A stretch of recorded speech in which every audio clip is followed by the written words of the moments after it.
Utopia.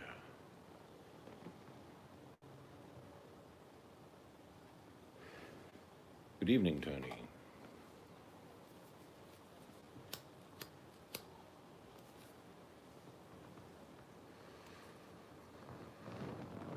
Not much difference between the idealism of utopia and dystopia. Both involve slaves. Sir Thomas More, 1518, wrote a book.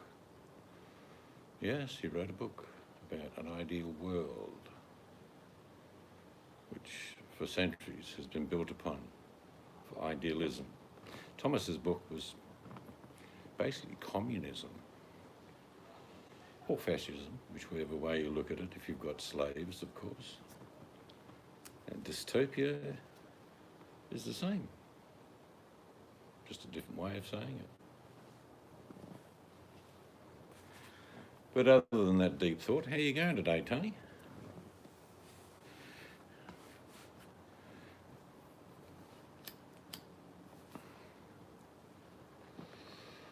It's cool here. Midway through the first week of August, it's cold. It's the wind. It's, 10 or 11 degrees you can live with, but when the wind comes in, it said, I think 15 degrees today, but it feels like 5.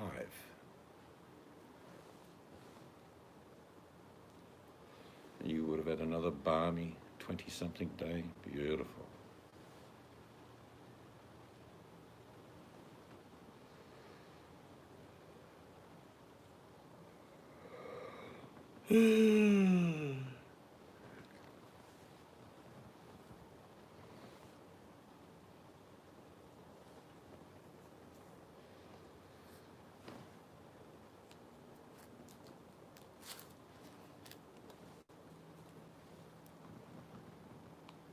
Beautiful. Warm is good. We don't like the cold.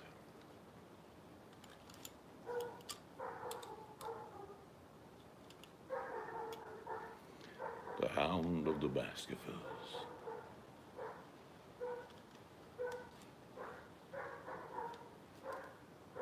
Haven't heard that dog before. Must be a travelling dog.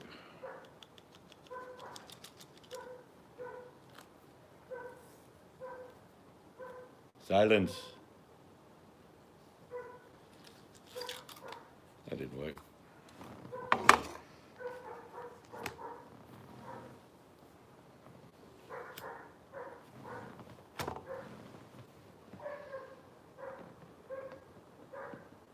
Sounds like a bloke in a B-class van trying to sing. Yeah, he's singing. Ain't nothing like a hound dog barking all the time.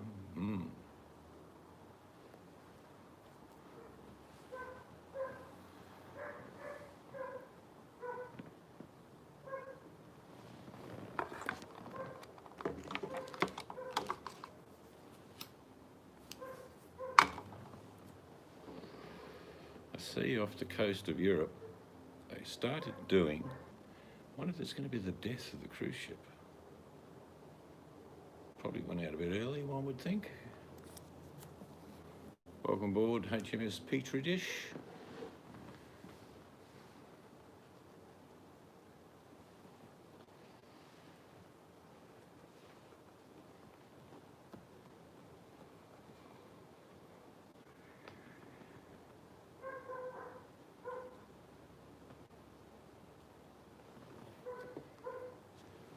Well, you see, when you don't take responsibility in life, and you can't accept it, a bit like a certain president we're aware of, you must blame.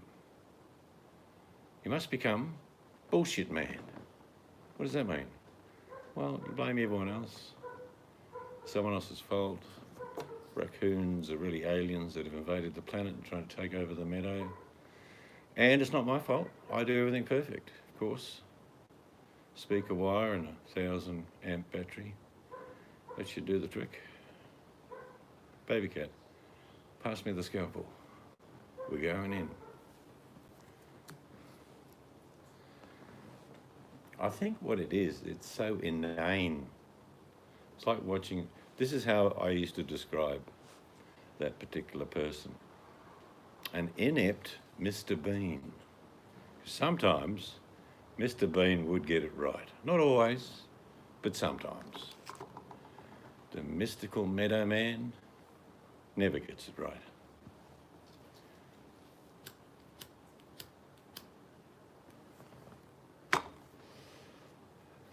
I'm a real nowhere man, living in my nowhere van.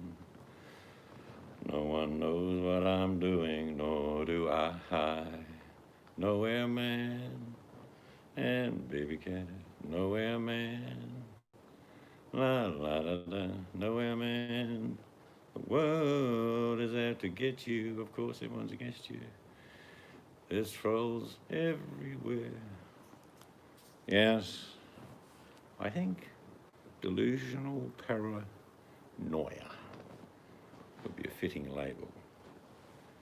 Welcome to room 101, Mr. Meadowman. Click. When can I get out? You're never being released.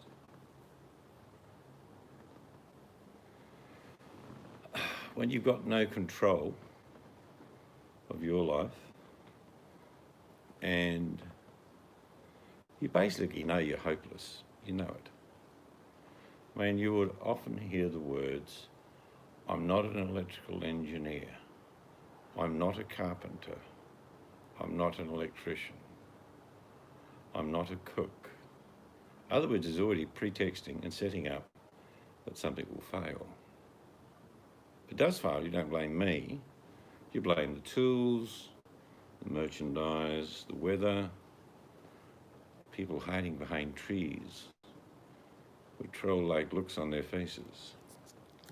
Alien raccoons, you name it, you can pick one. A real man will stand up and say, I fucked up.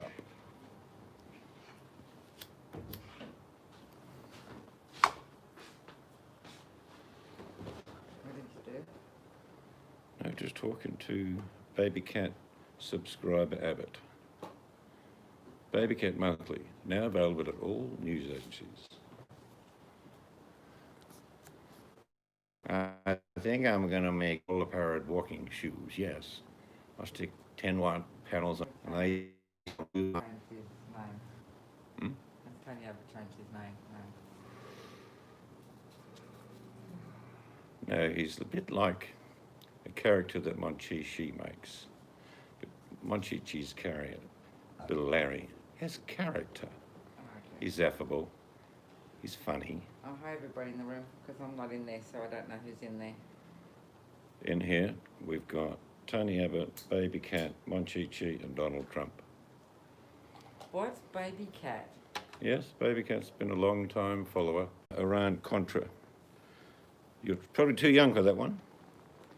But Monchichi's not. You remember the Iran-Contra deals. Weapons for people. Sandinista. What was that guy's name? Stone, that's right, yeah. Anyway, Ronald Reagan stood up on television one night and said, we're not trading, I don't sound like Ronald Reagan, but I'm trying to, okay? We're not trading arms for hostages. It's not happening on my watch. Not very long after, he did stand back up and said, I take full responsibility. We are trading weapons for hostages. But he took responsibility. That's a big move. And he basically, Ronald Reagan said, the buck stops with him. I take full responsibility. Something you're not going to hear from the current president. Someone else is damn fault. Where's my orange tan lotion, woman? Damn it.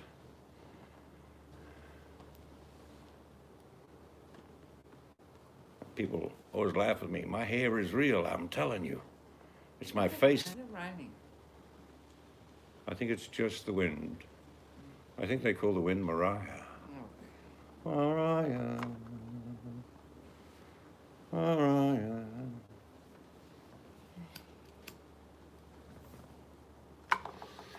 Ronald Ronald Reagan did something really funny. Do you remember Reagan used to have a ranch, a real ranch? He owned it. And he was a fair way off the roads, but they used telescopic lenses. Well, they could actually shoot him in his lounge, as in video. So he got sick of this one day. He went outside pretending not to notice them. He walked around a bit, then he clutched his chest and he fell to the ground. I'm not making this up. He did this.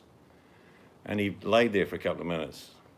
And already the reports were coming into the stations. Reagan dies of heart attack. Well, Ronald Reagan stood up, pointed, and laughed in a gotcha moment. Yeah, Ronald Reagan had a sense of humour.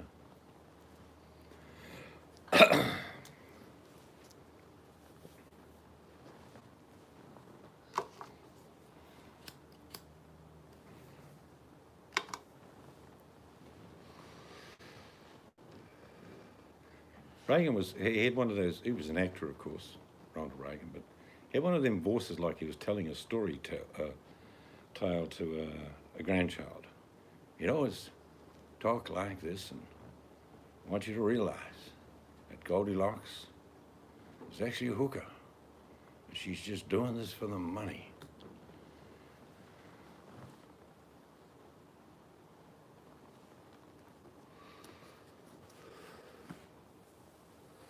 Tons of buffering going through. It could be mine. Well, I haven't seen any buffering. I'm not on. Maybe your communication has been torn down by GG. I read on my site today that there's still problems.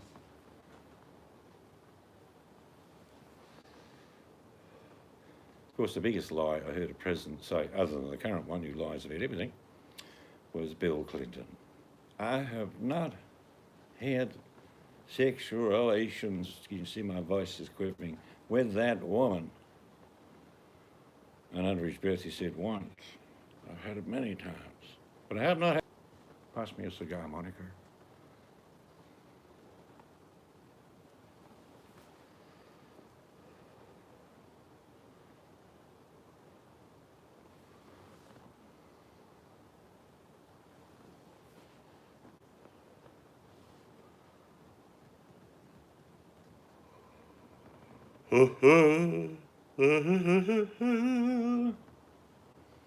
It has been cold here.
Yes, I think I'll be early to bed tonight. I don't know what the time is. 9 o'clock. 9 o'clock.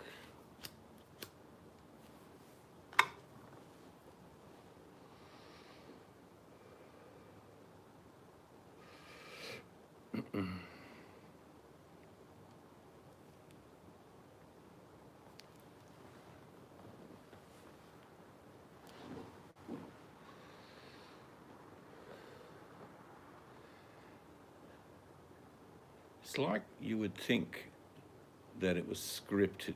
Like you'd get up the night before and think, what am I going to do tomorrow? I'll break something, then I'll look sad, and I'll say things like, if I could only get a new one, my life would be better here in the meadow. That'll do. We'll work with that. Right, let's get this three-wheel tractor, roll it down the grassy slope, pretend to have an incredible accident, leave it there, film it several times, and then look at the camera and say, I don't know what I'm going to do.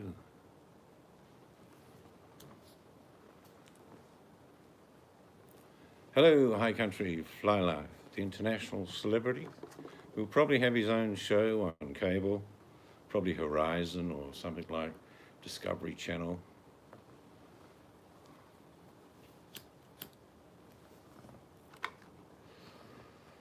You do very good cinematography. Very, very. Mind you, you're working with good material. Do you know what I mean? If I took a camera out in the bush, it was 110 degrees, and it's flies and dead sheep. Probably not the greatest scenery to drive for people. Been a bit crook. It's usually that time of year, mate, isn't it? Just as winter ends, people in Australia tend to get colds and flus. But luckily, we've been good. We eat tons of garlic, onions. I've always believed that helps, so I've been very fortunate. Oh, look, I mean, it's one of those crazy things. Even if you didn't fish, the videos would be good. Yeah, subject matter.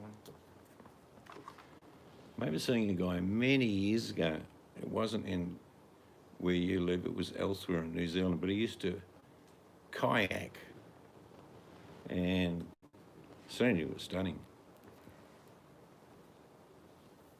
Old home remedies, they're very simple. One is get some Vicks Vapor Rub. Yes, on the bottom of the feet. Rub a bit on the bottom of your feet and your Put chest. socks on. The other is to make a really strong tea with honey, really hot, then let it go cold. And then just sip on that during the day. Put it in a bottle, like a water bottle or something, just sip on it, because that eases the problem in the throat. The tea is just a catalyst to deliver the honey to stick on your throat, literally. And a bit of lemon in there doesn't hurt either. We've had pretty average internet through YouTube lately. I don't know why, everything else is fast. Put it on the table. Get a teaspoon of Vicks, spin it around. Looks like an oil slick by the time you're finished. And when you can bravely get a big towel and lower your head close to the vapours coming off the water, see you later, Tony. That opens up the airways a bit. Can be a little bit overpowering, but that has worked on many occasions. I know where you're going, Tony. I can hear cracking the dry timber in the meadow as we speak.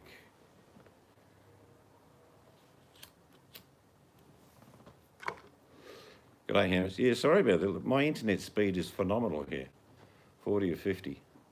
But YouTube, what I've been broadcasting, it's not been good. The Vicks, the old way is get a big bowl of hot water, teaspoon of Vicks in the water, spin it around, get a big heavy towel, and when you can, lower your head gently down to the bowl. Don't cover it completely because it's too overpowering. But that opens your airways up. It's spinning a bit on my phone, I do apologise. It's just YouTube. Everything else we got is lightning fast.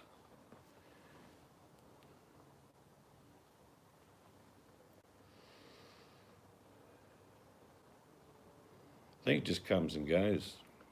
I don't know why. Like I've just tested on my other phone, I'm getting 35 download speed where I'm sitting outside. Some people don't get that anywhere they live in their house.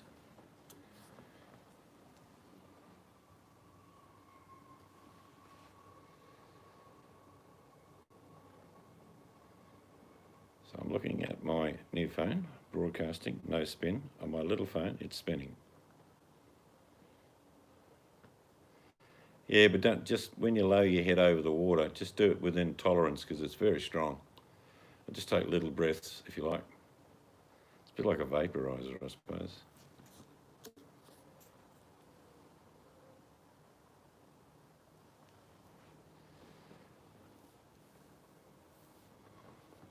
But I've been very lucky the last few years. I haven't had a cold, a flu. But I honestly eat tons of garlic and onions. They're nature's gifts, I believe.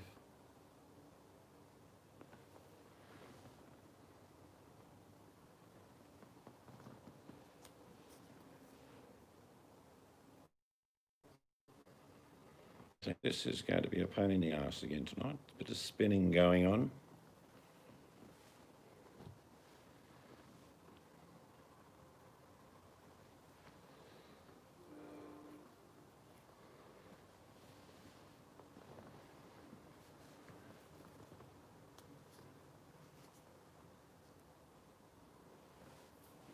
Yeah, like when I'm making a spaghetti bog, I'll put in about 8 cloves.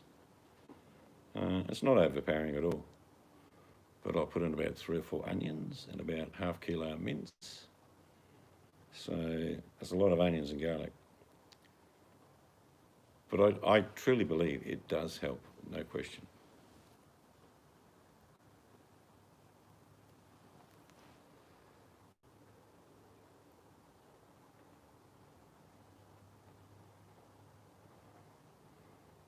Oh, it was unbelievable.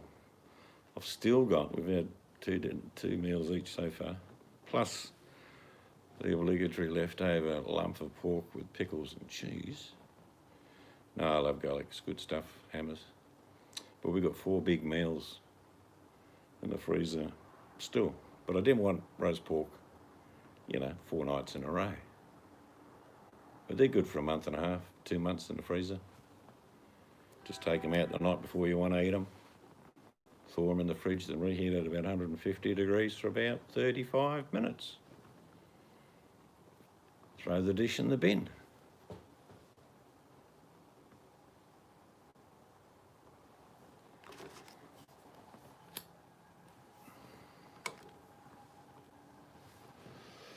I was listening to a few videos today.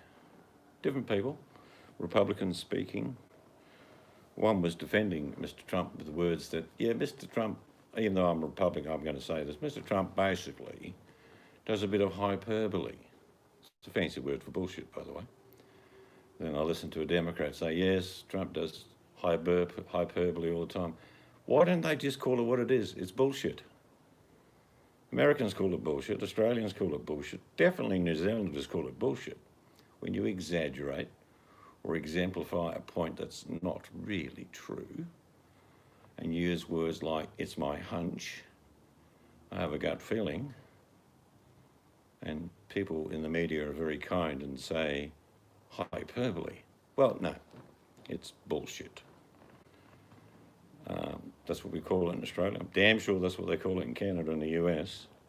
Why they're being politically correct. So now I think the president just does a little bit of hyperbole, sort of exaggerates a little bit, and then promises things like, in the 2016 election, I will have in the first 60 days of my administration a spanking new healthcare system. Yes. 60 days. I can hear crickets. Can you hear crickets? And just a couple of weeks ago, I'm about to sign a new healthcare policy where everyone's covered. Everyone can get free breast increases and penis enlargements. It'll all be free. Even if you're dead, we can give you healthcare. Yeah. But I was watching both sides of politics. Even the centrists saying, it's just hyperbole. It's just a fancy word for fucking bullshit. Doesn't seem like anyone's got any balls anymore. What do you think of the president's speech? I think it was bullshit, mate. What do you mean? Don't you mean hyperbole? No, it's just bullshit. Okay.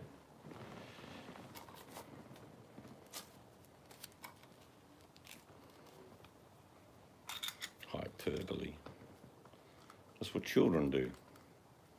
They tell tall stories.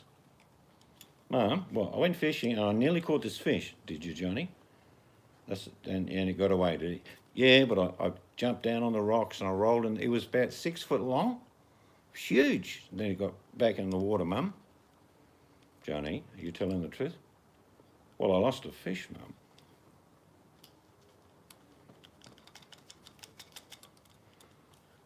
Yeah, I think there's a definition between being politically correct and adhering to someone else's opinions about how you should speak. My way of speaking and opinions and point of view and perspective shall not be directed by others to be said a certain way, remove certain words, because that's how I perceive the world. Because my world's different than your world, doesn't mean I have to conform to yours. That's what political correctness is.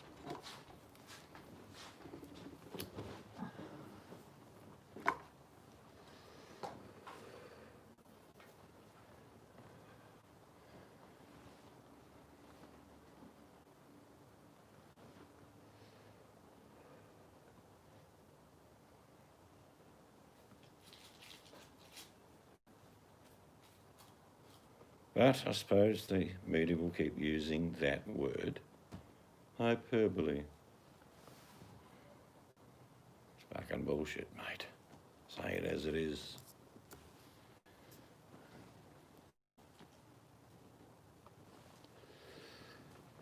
I mean, most of us remember the big waffle that the president made before being elected. I'm going to build a wall all across America and Mexico going to pay for it. Yeah. How's that going? Yeah, no, I've lost fish over the years, but I don't mind. There's always plenty more. You're buffering. Yes. I have bufferitis. Just don't forget to kiss the fish high. I've always, like, I was out fishing with a mate of mine years ago. I caught a massive, dewy, beautiful fish. And it was, I don't know, 20 pound. Put it in the boat. Then I got a bite. It was a bit bigger. And I had a hand line, about 100 pound hand line. Hour and a half later, just got it to the top of the rim of the boat. It's about a 6 foot wide fucking stingray. So I cut the line and said, see you, mate.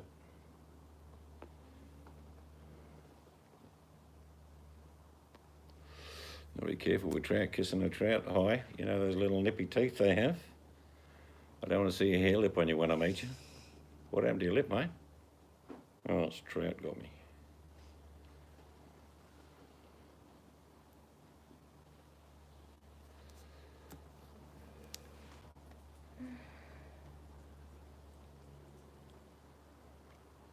I mean, the best fish I saw lost. Took a young fella up with us fishing. I had one bite me on the forearm during a photo being taken. Yeah, they've got nippy little teeth on them. I think the brown trout, bit bigger teeth actually off memory. But yeah, this young fella would have been about 20 odd. Caught his first snapper. Probably just getting on a bullhead, probably about 10 pound. And he was over the moon, he unhooked it, wound his line up, got the photo taken. And he decided to put it on the running board between the back and the front of a dinghy, which is up about a foot. Well, the fish just made one flip and went over the side. I couldn't help myself. I was just laughing so hard. I swear to you, this young fella had tears running down his face. But it was funny. Flip, gone. I said, what'd you put it on the running board for? He said, I was going to take another photo. I said, well, you can only look at the wet spot now because he's gone. There's a scale there. You can photograph that. Oh, hello, Scarlett. How are you?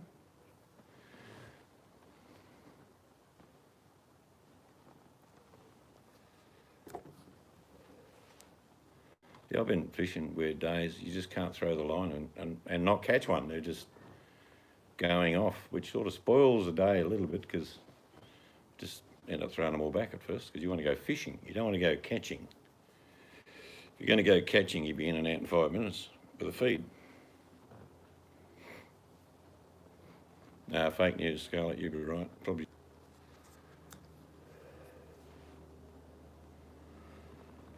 You just got a bit of a sea breeze coming, Scarlett. It's remains of a tropical depression. You have to disassemble all the patio furniture. Why? Why not just turn them upside down? We just turn our tables upside down in a big storm.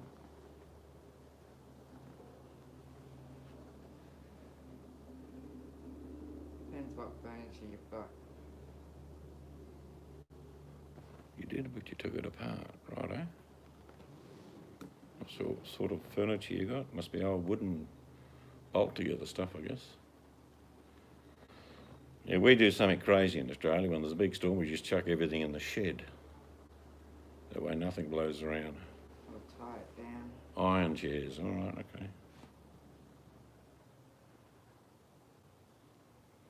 Bunker down with some Fuji rice, right? Make sure there's some bacon, some beans, rice, alcohol, just in case you get sick of rice.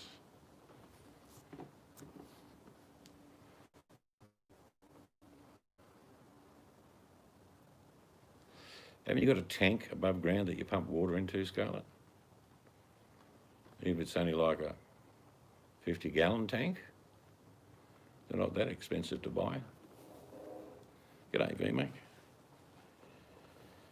In Australia, when we know a cyclone's coming, we just fill up the bath, the laundry trough, buckets, probably about 8 or 9 containers of water. And then if there's no water, we've got a lot of water.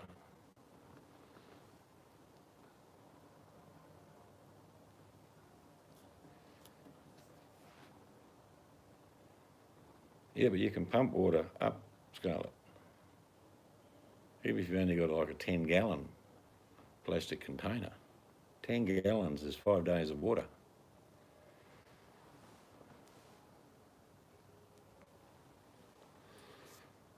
Yeah, while you got the pump going, just pump some water up. It's a gentle sea breeze heading up the coast. 50, 60 mile an hour. That's our afternoon sea breeze.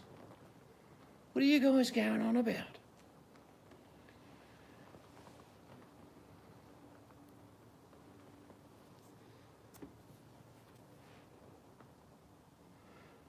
I haven't seen one mention in all of that, VMac, of chocolate. It's very remiss of you. That's because I'm not in the room.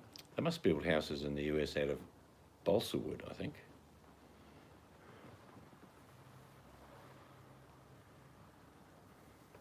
Oh, you get some ripper thunderstorms. We went through one. 365,000 people without power. Yeah, okay. It'll come back on again.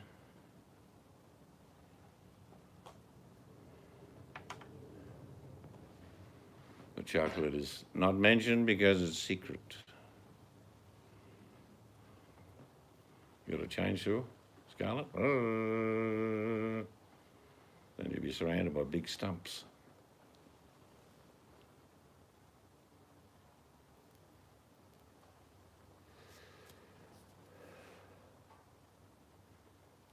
What's the actual house made of, Scarlett, if you don't mind me asking?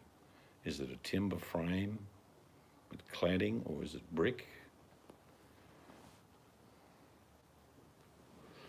What are we getting there? Wood. So timber frame with wood paneling, is that what it is? Sounds like a cardboard box. So it's siding, as in, is that aluminum siding, as the Americans call it? Or is it timber? Shipwreck?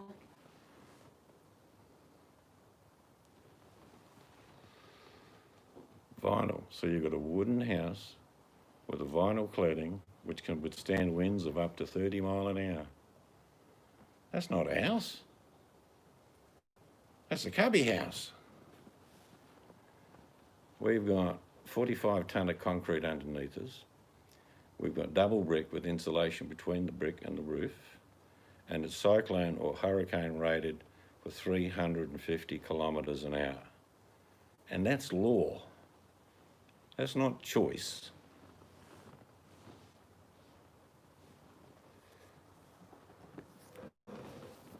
You have a concrete basement. Yeah, I mean, I can't think of a structure I've seen. In New Zealand, in the old houses I saw up around like Arrowtown and the hills around Queenstown, they were timber structures with tiles, some tin, but a lot of the cladding was cedar.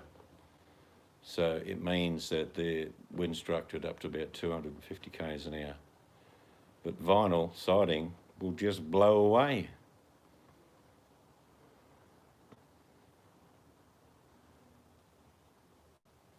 vinyl cedar. Yeah, like planks, high, probably about, the ones our old house is cedar, they're about an inch and a bit thick, and then contoured into a pattern so they interclip with each other.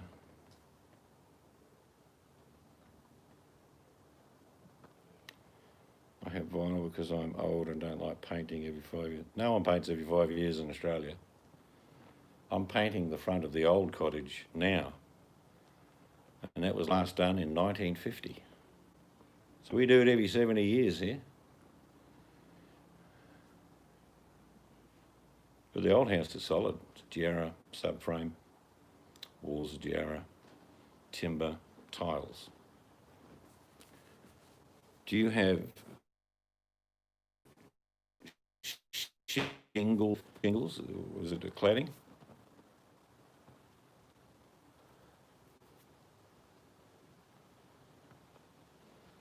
Yeah, we used to knock them up as beach shacks, high country like that. And they're still there, probably 40, 50 years later. A lot of Americans use their plyboard on the roof, and then they'll put on tar tiles, if you know what I mean. They just blow away in a normal storm. Our building codes don't allow for anything like that at all. And even my garden shed is 10 foot by 10 foot by 8 foot high. And it's structurally for 200k winds.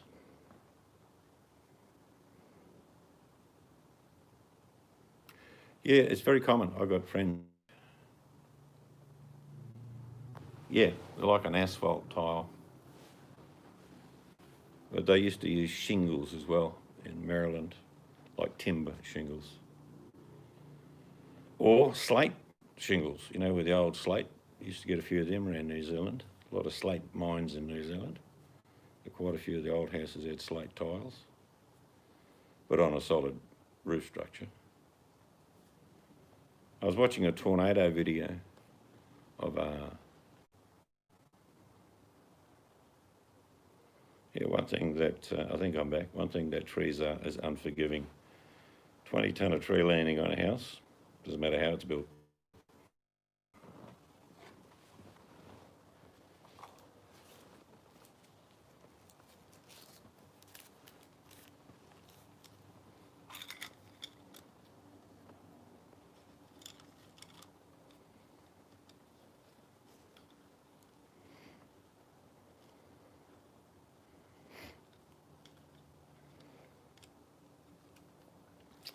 Oh, your frozen food's good if you don't open up the freezer for 4 to 5 days. The food itself keeps itself cold.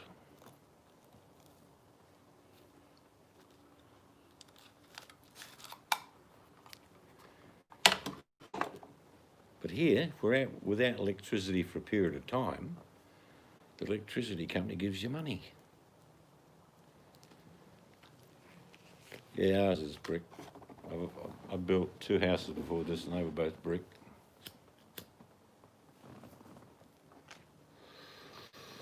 Goodbye, VMAC. May your day be filled with chocolate fumes and happiness, in no particular order.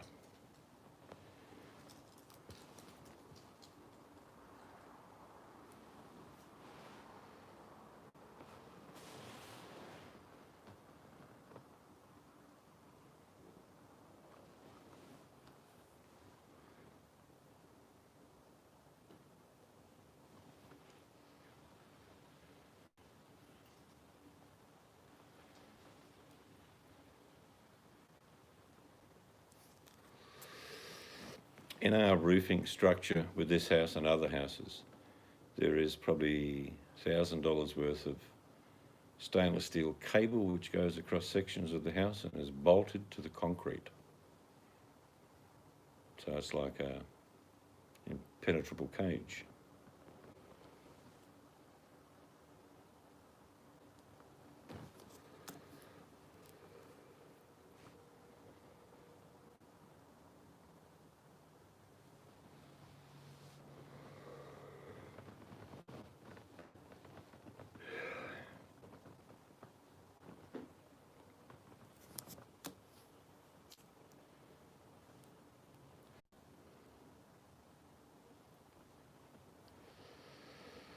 Sausage wrapped with cheese and bacon.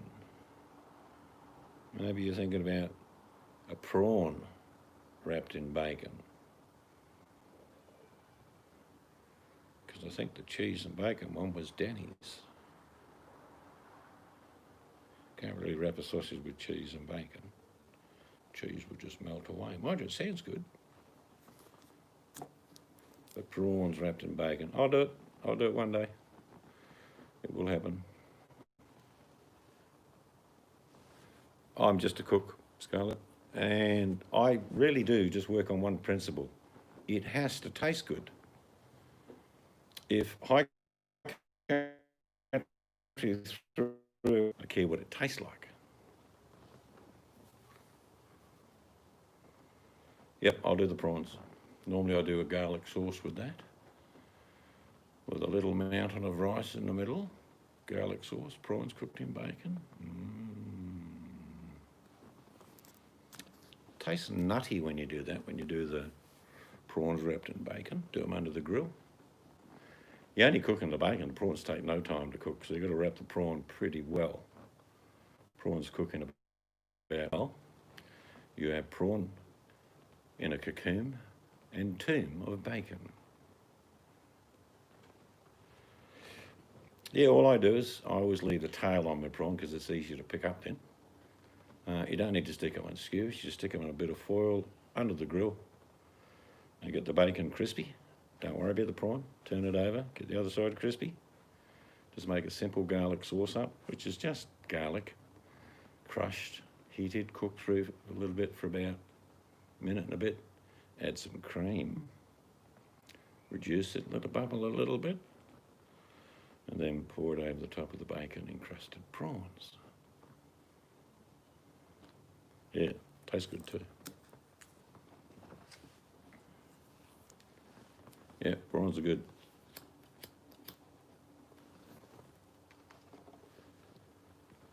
But if I cut out again, I just will go off the air because it's not our internet. It's somehow getting through to do a hangout that's playing up because I can see my other little phone spinning now. And I don't like being in a room where you keep getting cut off.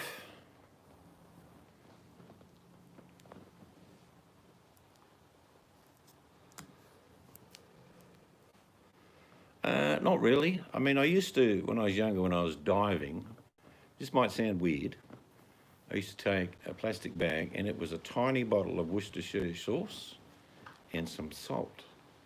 And I'd come across what we call bommies, which is reefs that are exposed during low tide, and they're full of oysters. So I'd sitting there, underneath there, in the shade, cracking oysters and put a bit of Worcestershire, eating enough oysters to say, nah, give me a prawn. Oh, look, I wish I had the technology in cameras 35, 40 years ago. I would have shown you some amazing footage. It's all in my mind, but not on camera.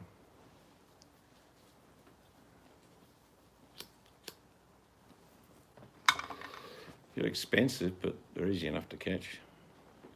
I don't know where you get oysters. You probably get them on the west coast, I think, wouldn't you, more than the east? I don't know. We get heaps of oysters here.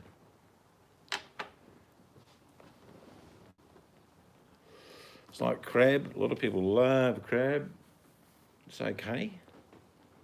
If I'm sitting at a table and there's some oysters, some crab, and some prawns, I'm going for the prawns.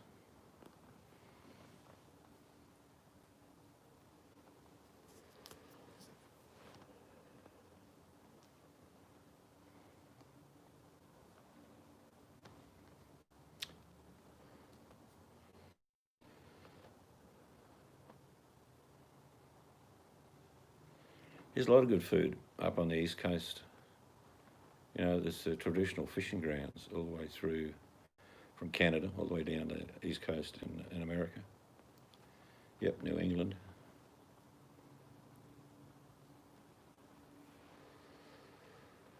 I think I've made a couple of videos of what I call honey sesame prawns, which is raw prawn dipped in a batter that I make. Just simply strain it, put it in a stainless steel container, squirt some honey in there, just whatever you like, mix it around, sprinkle some sesame seed. It is unbelievable.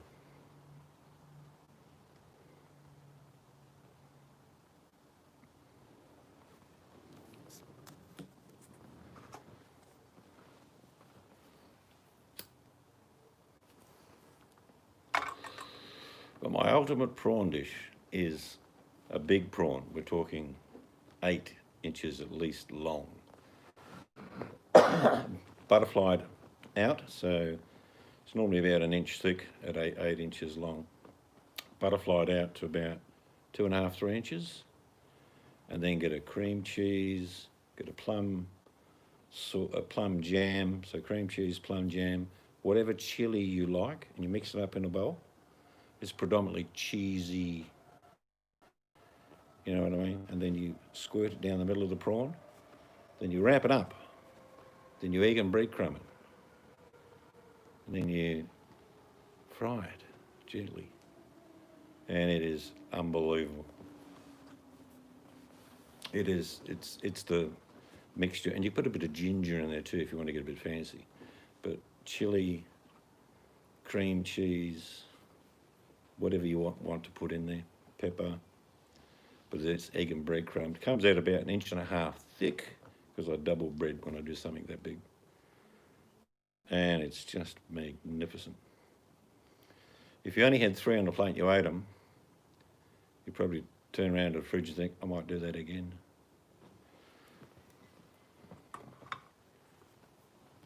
Oh, I like chili.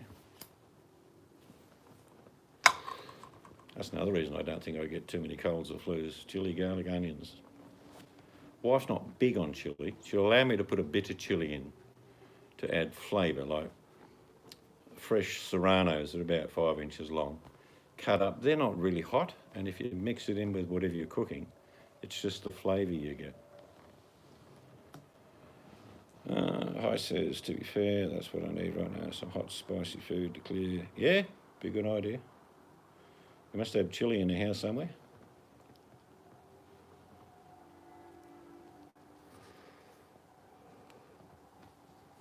Something hot tomorrow.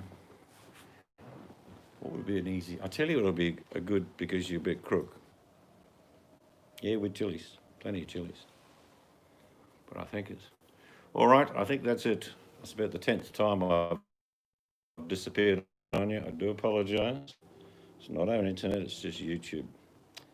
All this talk of food, I think you're half cured already, huh? Good to catch up with you. You too, Scarlett? Anyone else that's lurking in the background, not willing to step forward? Mr. Trump, I know you're there. Yes.